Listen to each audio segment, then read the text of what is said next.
제가 지난 한 주 내내 그 품에 끼고 다니던 책이 한 권 있었는데요. 이 책은 그 모 지역에서 막국수 식당을 하는 식당 주인입니다. 이 책 제목이 작은 가게에서 진심을 배우다, 이런 제목의 책인데요. 제가 이 책에서 감동을 받고 목사인 저도 정말 이분에게 배워야 되겠다 했던 그 포인트가 뭐냐 하면은, 이분은 정말 그 식당을 찾는 그 손님들에 대한 사랑과 애정이 이게 거짓으로 이렇게 쓸 수 있을까? 처음부터 끝까지 그 이야기입니다. 예를 들면 이 식당 부부는 1년에 한 280번 정도를 그 식당 막국수를 먹는다는 겁니다. 1년에 한 300일 정도 영업을 한다고 하니까 거의 매일 막국수를 먹는다 해도 과언이 아닙니다. 그 식당 하시는 분들한테 이런 말씀 들어보셨을 겁니다. 아이고, 내가 이제 이 중국 식당을 오래 했더니 이제 그 냄새만 맡아도 이제 좀 질린다. 그게 당연한 거 아닙니까? 이해가 되는 일인데요. 아니, 어떻게 이 부부는 지금 그렇게 긴 세월을 그렇게 거의 매일 그 자기 식당에 나오는 막국수를 먹을 수 있는가? 그 책에서 그렇게 하는 이유가 두 가지가 있다고 설명합니다. 첫 번째 이유는 간단해요. 그냥 막국수가 좋다는 겁니다. 좋아하니까 막국수를 생각하게 되고 좋아하니까 막국수를 먹게 된다. 이 부분은 이런 내용을 다루는 소제목이 좋아하니 계속하고 계속하니 깊어집니다. 이 소제목이 이 목사인 저에게도 참 적용해서 받아들일 게 많더라고요. 좋아하니 계속하게 되고 계속하니 깊어집니다. 이런 내용을 다루고 있는데 그 한 대목을 읽어 드릴게요. 좋아하니까 막국수 장사를 한다. 저희에게는 이것이 너무나 자연스러웠지요. 만약 제가 좋아하지도 않는 음식을 손님들에게 권한다 했을 때 얼마나 괴로울까요? 이게 제게 또 많은 도전이 되는 겁니다. 저는 말씀을 전하는 설교자고 목회자 아닙니까? 그런데 제가 주중에 예수 그리스도가 너무 좋아지는 정도가 아니라 점점 주님이 더 주님이 더 사랑이 되고 또 주님의 사랑을 받고, 그래서 내 삶 가운데 늘 말씀 묵상할 때가 행복하고 묵상한 말씀을 설교할 때가 행복하고, 그래야 제가 행복한 사람 되는 거 아닙니까? 이 식당 주인을 보면서 진짜 손님을 저런 식으로까지 대할 수 있었던 거는 그 자체를 좋아했기 때문이다. 그런가 하면은 두 번째로 자기들이 매일 막국수를 먹는 이유를 그날의 막국수를 평가하기 위해서라는 겁니다. 어제 맛은 이랬는데 오늘은 또 변한 게 없는가? 매일매일 그 막국수를 먹으면서 손님 입장에서 생각하고 손님 입장에서 점검하기 위해서 막국수를 먹는데요, 너무나 또 감동되는 게 하나 있습니다. 손님 중에는 어린 갓난 아기를 안고 오는 경우도 있고 유모차를 끌고 오기도 하고 그러지 않습니까? 그러면 다 하시잖아요. 애 뒷바라지하고 기저귀 갈고 이러다 보면은 음식 먹는 속도가 굉장히 느려요. 이분들이요, 그런 손님들을 배려해서 그 템포에 맞추어서 또 먹어본다는 거예요. 천천히 음식을 먹으면서 이 시간이 지나면서 음식이 맛이 또 맛을 잃어버리는 건 아닌지, 뭘 보완해야 되는지, 이게 그 손님들에 대한 그 집중하는 사랑 없이는 이게 불가능해 보이거든요. 그런가 하면은 그 사람들 앞에, 손님들 앞에서만 잘하는 게 아니라요, 이 주방을 그 남편분이 이제 담당을 하는데요, 이제 손님들 다 가고 모든 일과가 다 마치면 그때부터 이제 청소가 시작이 되는데요, 제가 참 놀랐던 거는 거기도 지금 알려져서 손님들이 어마어마하게 이제 들끓거든요. 그래서 솥도 엄청 크고요, 장비가 전부 많은데 그걸 다 청소하는 거는 당연하지만 제가 놀랐던 게 뭐냐면은 반죽 기계 나사를 다 풀어가지고 분해해가지고 청소를 한다는 겁니다. 왜 그렇게까지 하느냐? 만약에 그 전날 사용한 그 반죽이 기계에 끼어 있으면 그 위생도 그렇고 이 맛에 미세한 영향을 미친다는 겁니다. 그래서 모르겠습니다. 모든 식당들마다 다 그렇게 하는 건지는 모르겠는데 저는 그 대목을 읽으면서 굉장히 감동을 받았습니다. 그래서 제가 그 책을 읽으면서 계속 질문이 나오는 겁니다. 뭐가 이 식당 주인들에게 이런 감동적인 행동을 만들어내는가? 그 책에 한 대목에서 제가 답을 찾았습니다. 내용을 한번 들어보십시오.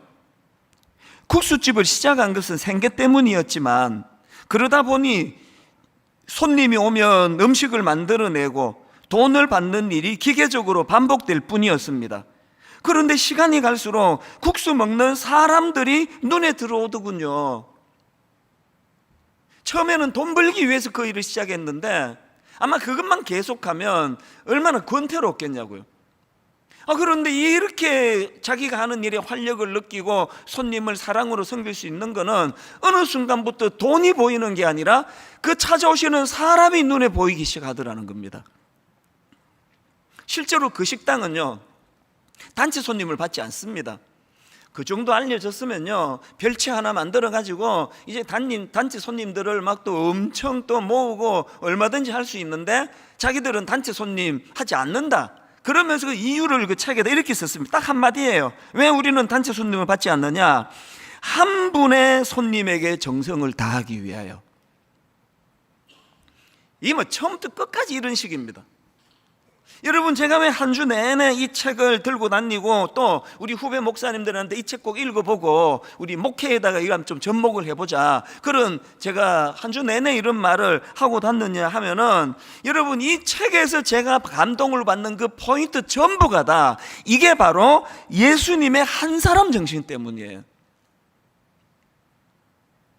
누가복음 15장 4절, 너희 중에 어떤 사람이 양 100마리가 있는데 그 중에 하나를 잃으면 99마리를 덜에 두고 그 잃은 것을 찾아내기까지 찾아다니지 아니하겠느냐? 뭘 강조하는 주님의 말씀입니까?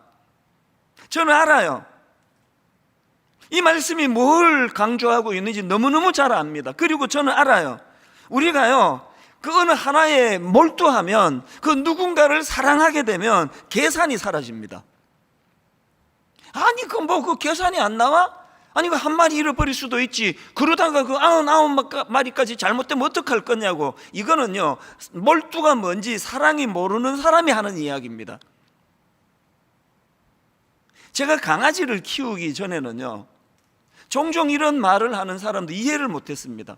자기 집 강아지가 뭐 아파가지고 수술하는데 뭐 100만 원이 들었다, 뭐 200만 원이 들었다. 나 도저히 이해가 안 되는 겁니다. 아니, 무슨 그 강아지 그렇게 비싼 돈이 들어갈 정도로 수술해야 되면은 그 강아지 내다 버리고 그보다 훨씬 싼 거 구입하면 한 마리 사도 뭐 그 반값도 안 될 텐데 왜 이렇게 하지? 지금 분노의 눈빛으로 보는 분은 다 강아지 키우는 분들이에요. 저런 야만적인 생각을. 제가 강아지를 키워보니까요, 그리고 그 강아지와 제가 비록 미물이지만 그 관계가 형성이 되고 사랑이 가고 이러니까요, 저도요 수술도 했거든요. 주저없이 하죠. 아니, 어떻게 그걸 내다 버리고 더 싼 거를 내가 살 수가 있겠냐고요. 그거는요, 생명체에게는 적용이 안 되더라고요. 그래서 우리 집 애들이 예전에 자꾸 놀렸어요, 저보고. 아빠, 이 희락이, 우리 집 강아지 이름이 희락인데요, 이 희락이를 그 수술하고 병이 들어서 수술해야 되는데 50만 원 들어가면은 뭐 그 정도는 그 주저없이 할 것 같으니까요. 50만 원 들어가면 묻지도 않아요. 이 희락이 살리는데 100만 원이 들어가면 아빠 하실 거예요? 200만 원이 들어가도 하실 거예요? 만약에 이 희락이 살리는데 500만 원이 들어간다면 하실 거예요? 만약에, 그만해! 애들이 저한테 묻고 싶은 게 뭔지 아시겠죠? 저도 잘 모르겠습니다. 그게 얼마까지 제가 할 수 있는지 생각도 안 해봤지만, 그래, 한 가지 제가 배운 건 뭡니까? 사랑한다는 것은 계산으로 되는 게 아니라는 거예요. 누군가에게 몰두한다는 것은 이런 식으로 계산으로 나오지 않는다는 겁니다. 이게 지금 예수님이 그 잃어버린 한 마리 비유를 통해서 주시는 포인트 아닙니까? 이런 의미를 담고 있는 사건이 오병이어 사건이라는 겁니다. 그래서 오늘 우리가 이런 관점으로 이 오병이어 사건을 이번 주와 다음 주 두 주에 걸쳐 살펴보려고 하는데요, 저는 이번 주 먼저 이 오병이어 사건의 의미를 두 가지 포인트로 정리를 해봤습니다. 먼저 살펴볼 건 첫 번째 포인트인데, 오병이어 사건의 첫 번째 포인트는요, 이 사람에게 집중하시는 주님, 그 한 사람 한 사람에게 집중하시는 주님, 주님의 이 정신이 만들어낸 사건이 이게 오병이어 사건이라는 겁니다. 사랑하면요, 자기가 가진 스케줄이 중요하지가 않습니다. 지난주 말씀드렸잖아요. 예수님 지금 쉬시러 가신 거예요. 제자들과 더불어 한적한 곳으로 가신 겁니다. 그랬더니 참 이런저런 필요가 있으니까 모여든 거 아닙니까? 그렇게 수많은 군중들이 모여드니까 예수님이 당신의 스케줄을 갈등 없이 내다 버리잖아요. 그리고는 늦게까지 그들을 가르치시는 일을 했기 때문에 그래서 생겨난 게 오병이어의 기적입니다. 제가 만약에요, 막 스케줄이 너무 중요해가지고 어떤 성도님 밤에 전화하면은 막 버럭 소리를 줘. 지금 몇 시인데 전화했냐고. 우리 목사들 출근 9시부터 6시까지라고. 내일 전화하라고. 만약에 제가 그러면 제가 목사가 아닙니다. 내 스케줄이 중요한 게 아니라 주님이 이토록 사랑하시는 한 영혼 한 영혼에게 마음이 가도록. 그래서 인간이니까 뭐 밤늦게 전화 받는 게 뭐 그렇게 뭐 사실 뭐 어떤 힘들 때도 있죠. 제 청소년 사회 갈 때요, 고산부 맡을 때 그때는 이제 총각 때니까 우리 집 전화번호를 주보에 실어주고 24시간 전화해라. 어른들은 그래도 안 와요. 애들은 합니다. 새벽 1시, 뭐 고3이니까 뭐 새벽 1시가 제일 피크고요, 새벽 3시 반까지 전화를 받은 적이 있습니다. 어떨 땐 진짜 힘들어요. 자다가 전화 받아가지고. 그러나 왜 그래야만 합니까? 오늘 본문에서 주님이 가르쳐 주시잖아요. 네 스케줄보다 중요한 건 내가 그토록 소중히 여기는 그 아이들의 영혼이 중요하다. 이게 오병이어의 정신입니다. 그런가 하면 또 한 가지 제가 주님에게서 배운 게, 여러분 사람을 사랑하면요, 그 사람에게 집중하면은 일의 경중을 따지지 않습니다. 이게 무슨 말인지 설명해 드릴게요.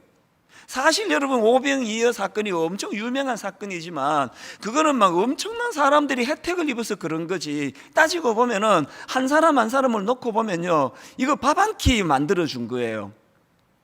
한번 생각해 보세요. 일의 경중으로. 아니 지금 온 천하를 구원하러 오신 주님 입장에서 아니 그까지 그 밥 한 끼 안 먹는다고 뭐 굶어 죽습니까? 또 집에 가서 먹으면 되잖아요. 제자들의 논리가 그거 아닙니까? 각자 알아서 하게 하라고. 이거를 못 하시는 분이 우리 주님의 사랑입니다. 아니 내가 여기 뭐 식당하러 왔나? 난 메시아인데 밥 정도는 알아서 하라 그래. 이게 아니에요.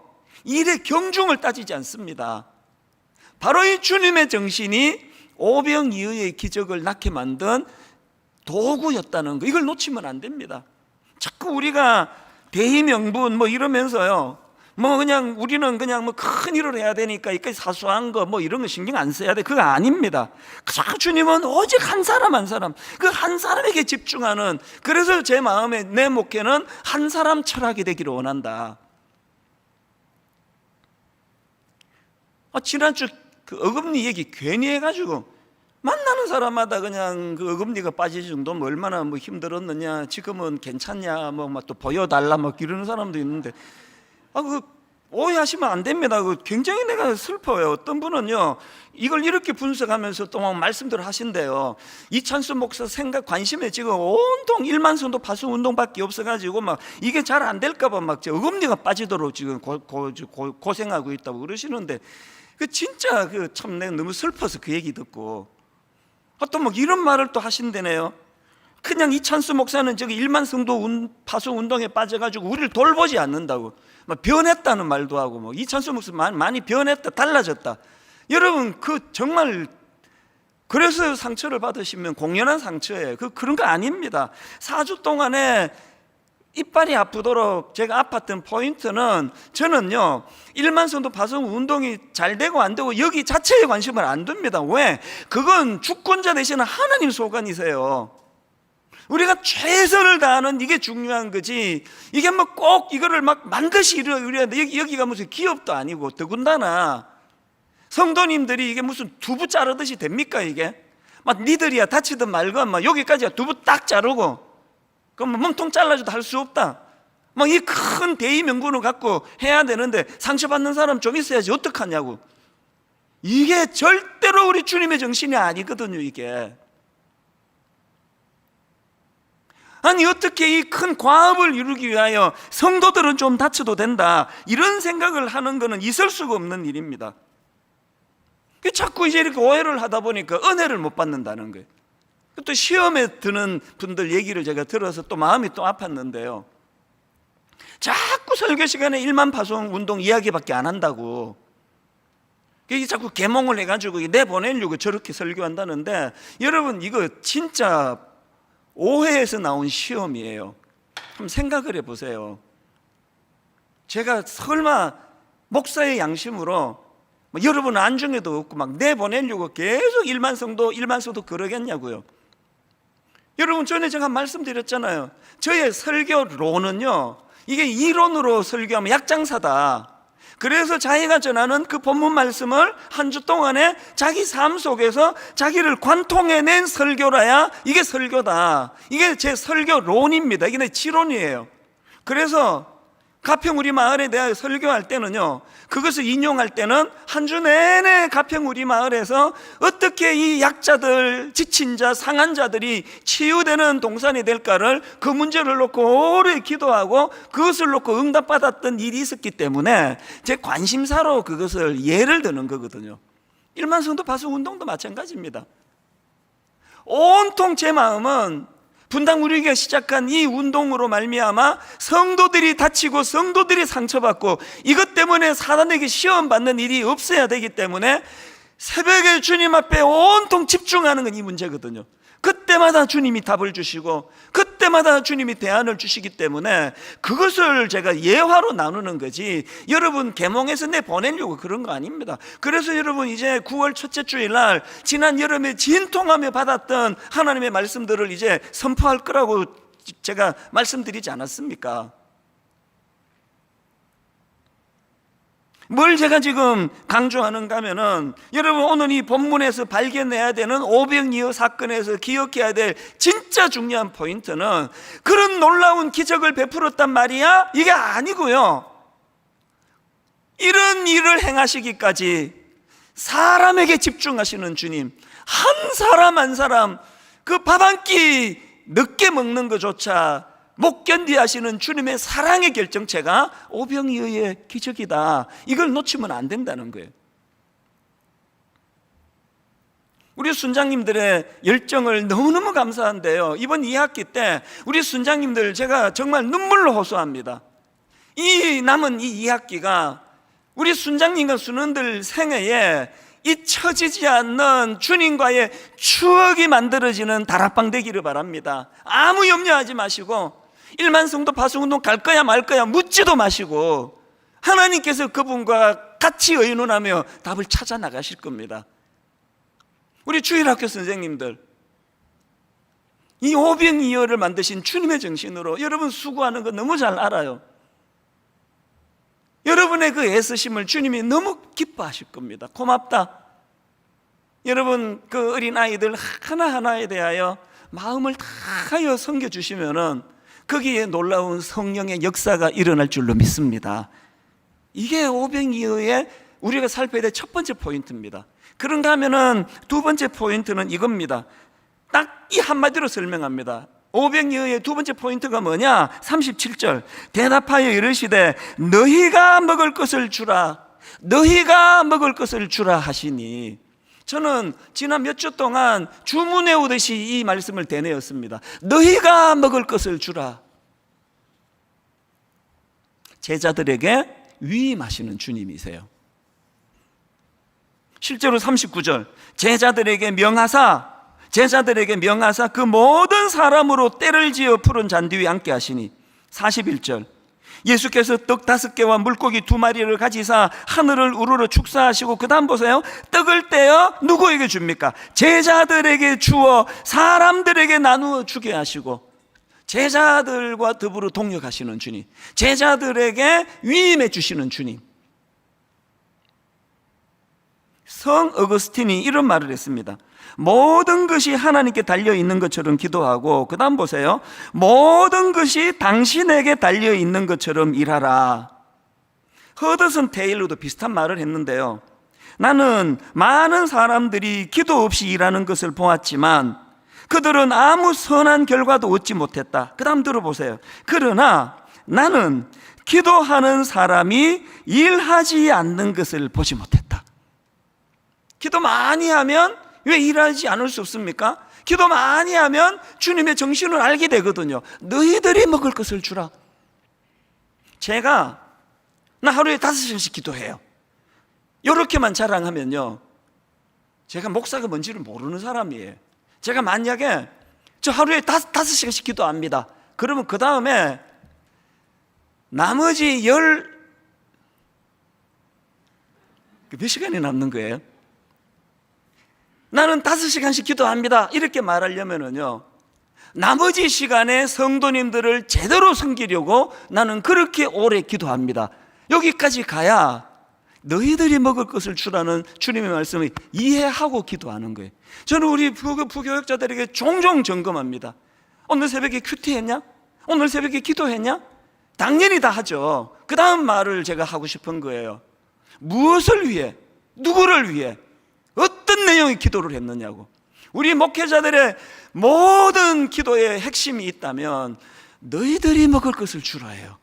이 힘을 얻기 위해서 기도하고, 이 힘을 얻기 위해 엉뚱한 자리에 빠지지 않고, 제가 건강해야 되는 이유가 있다면 바로 이 일을 수행하기 위해고, 제가 우울적으로 무너지지 않도록 주님께 발부둥치며 기도해야 된다면 이 일을 수행하기 위해서고, 체력이 좋아야 된다면 너희들이 먹을 것을 주라, 이 일을 위해서라는 거예요. 이게 사명자입니다.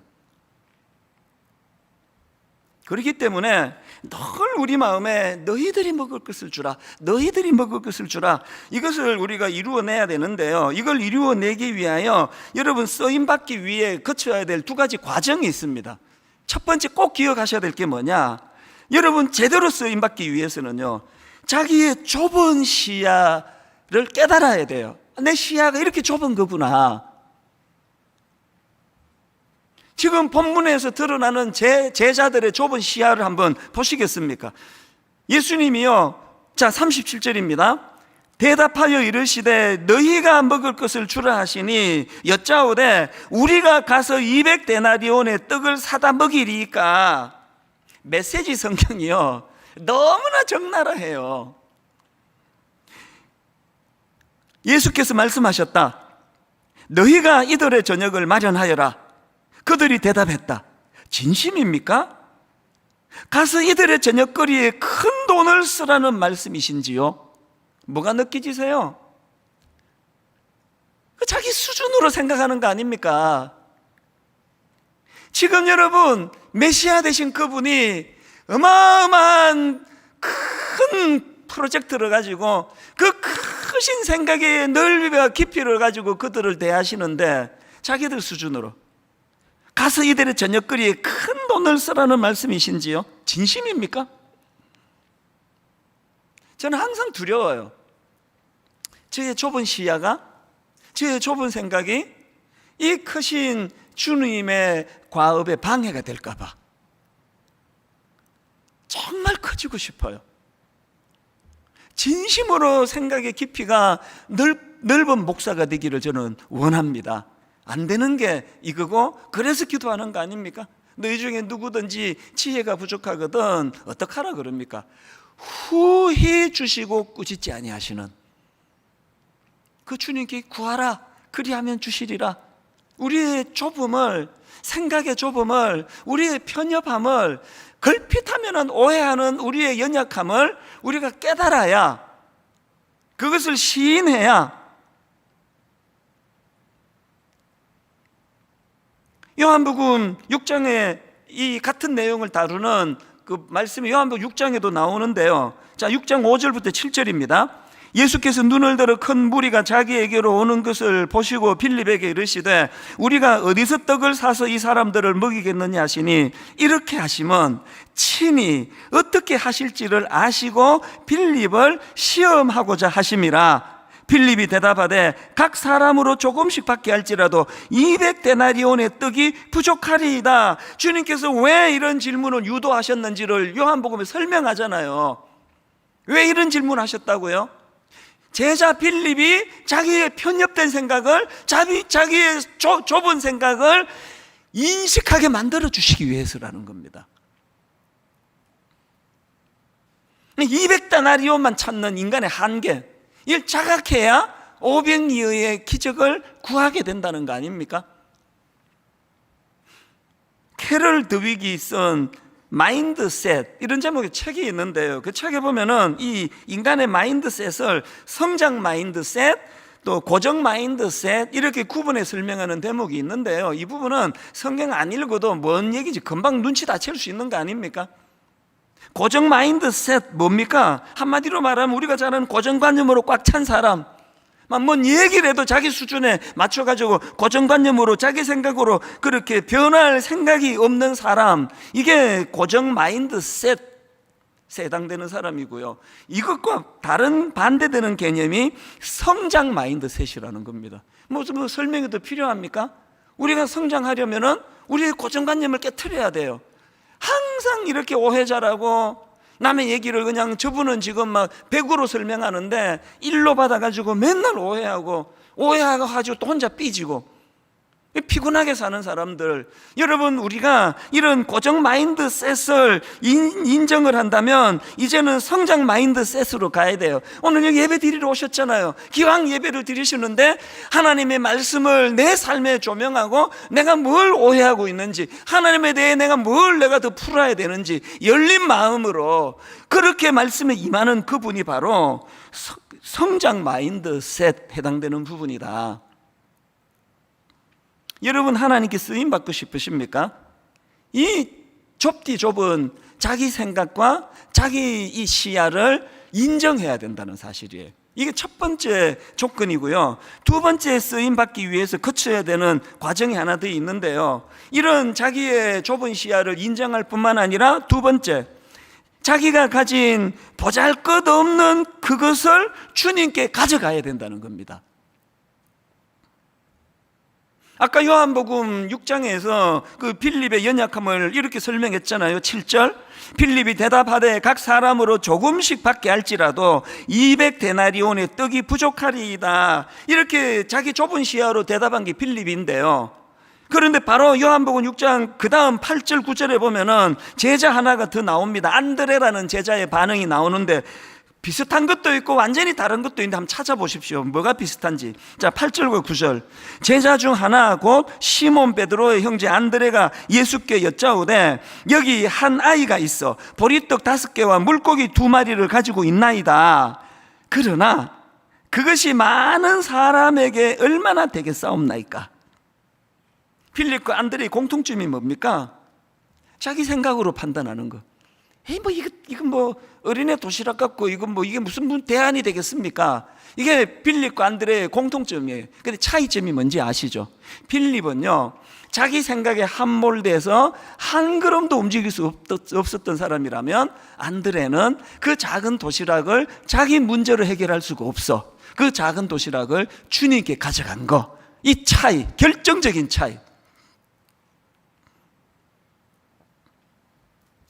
37절에서 제자들이, 오늘 본문 37절에서 제자들이 우리가 가서 200데나리온의 떡을 사다 먹이리까, 그러니까 주님이 하시는 말씀이 38절, 이르시되 너희에게, 누구에게? 너희에게 떡 몇 개나 있는지 가서 보라. 지금 주님이 원하는 포인트 아시겠습니까? 200데나리온 구할 생각하지 말고 이미 있는, 너희에게 있는 그것을 갖고 주님께 가져가라는 그 얘기거든요. 코로나19가 지금 예상보다 너무 지금 길어지고 있는 이 상황에서 모든 사람들이 다 힘든 상황이에요. 자영업자들은요, 이제는 버티는데 한계가 왔다고 이야기합니다. 200데나리온을 원하고 가게를 오픈했는데 어린애 도시락밖에 안 남았어요.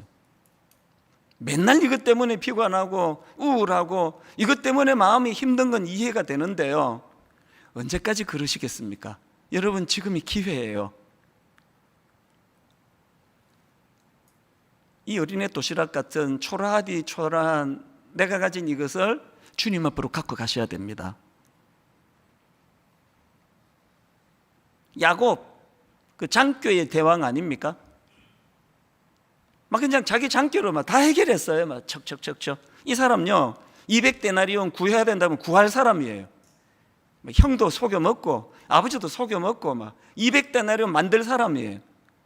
근데 불행하게도 실패했습니다. 제가 이 오병이어를 묵상하면서 이 야곱을 다시 묵상하는데 얼마나 새로운 은혜를 발견했는지 모릅니다. 부작용이 생겼어요. 야반도주하게 됐네요. 그리고는 참 비참한 들판에서 밤을 보내는데요, 그 내용을 창세기 28장 10절에서 이렇게 설명합니다. 야곱이 브엘세바에서 떠나 하란으로 향하여 가더니 한 곳에 이르러는 해가 진지라 거기서 유숙하려고 그곳에 한 돌을 가져다가 베개로 삼고 거기 누워 자더니, 이거를 오병이어를 묵상하다 읽으니까 이 말이 어린애 도시락밖에 안 남았다는 그 얘기였네. 자기의 능력으로 200데나리온 만들 줄 알았는데 그냥 이게 다 그냥 무너져 버렸어요. 그래서 이제 돌을 베개하고 광야에 누워있는 이 모습은 어린애 도시락밖에 안 남은, 이걸로는 해결할 수 없는 초라한 상태에 빠진 걸 이렇게 설명할 수 있구나 그랬는데, 놀라운 건 이런 비참한 상태를 묘사한 15절 바로 그 다음 16절입니다. 야곱이 잠이 깨어 이르되 여호와께서 과연 여기 계시거늘 여호와께서 과연 여기 계시거늘 내가 알지 못하였도다.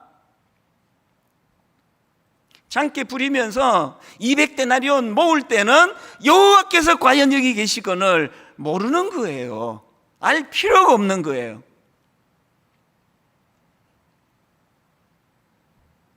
코로나로 힘든 가정들이 있다면, 어떤 꿈꾸며 달려간 일들이 수포로 돌아가는 것 때문에 마음이 상하셨다면, 여러분 지금이야말로 여호와께서 과연 여기 계시거늘 내가 알지 못하였도다, 이것을 깨닫는 시간입니다.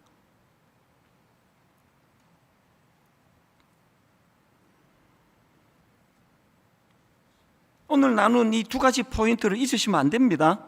첫 번째 포인트가 뭐였죠? 사람에게 집중하시는 주님이에요. 어떤 이벤트도, 어떤 행사도, 어떤 교회 2만 명 이거 전부 이거 주님의 관심이 아닙니다. 주님의 관심은 2만 명이 아니라 여러분이에요. 여러분 한 사람이에요. 제가 오늘 주님 이름으로 감히 약속을 드리고 주님 이름으로 제 양심을 고백합니다. 저도 그렇게 닮아가기를 원합니다.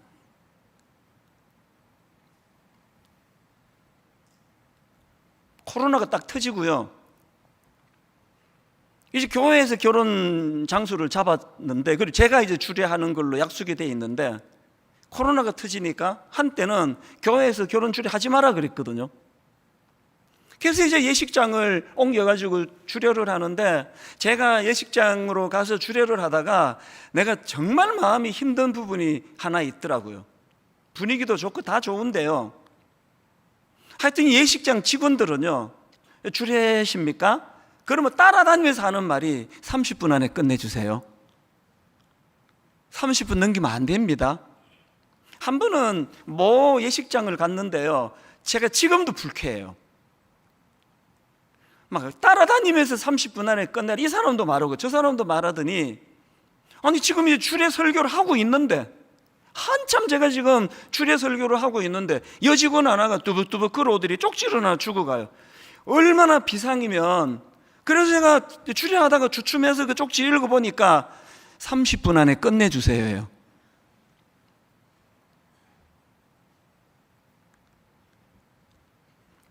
막 성질들을 하면 그거 내 홈페이지 올려놓고 이 식당 절대 이거 여기 예약하지 마라 그러고 싶은데, 또 주님의 긍휼의 정신 때문에. 그래도 이제 그 주례자하고 그 결혼 의논하다가 예식장은 어디입니까? 그러면 거기라 그러면 나는 앞이 캄캄해요. 또 시달릴 텐데. 제가 지금 무슨 말씀을 드리는지 아시죠?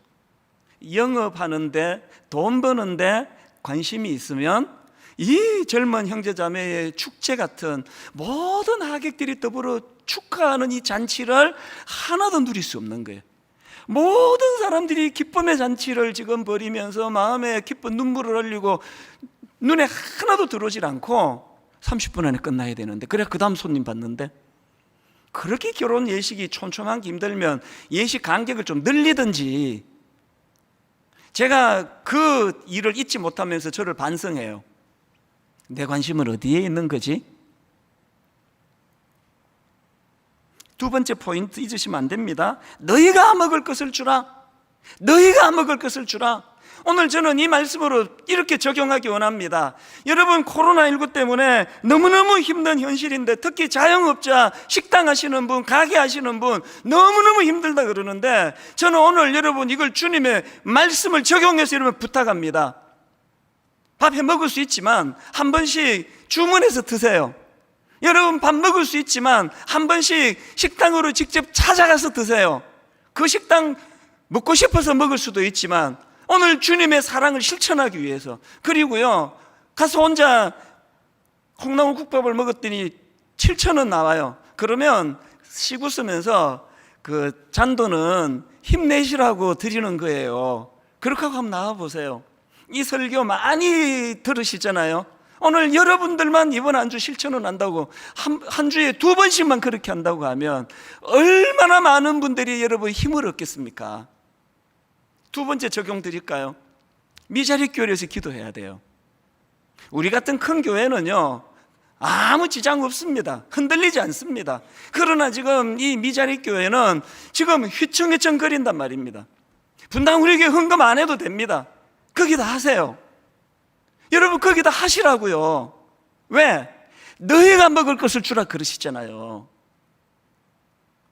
온통 자기 자신에게만 몰두해 있는 그 마음에서는 오병이어의 기적이 나타나지 않습니다.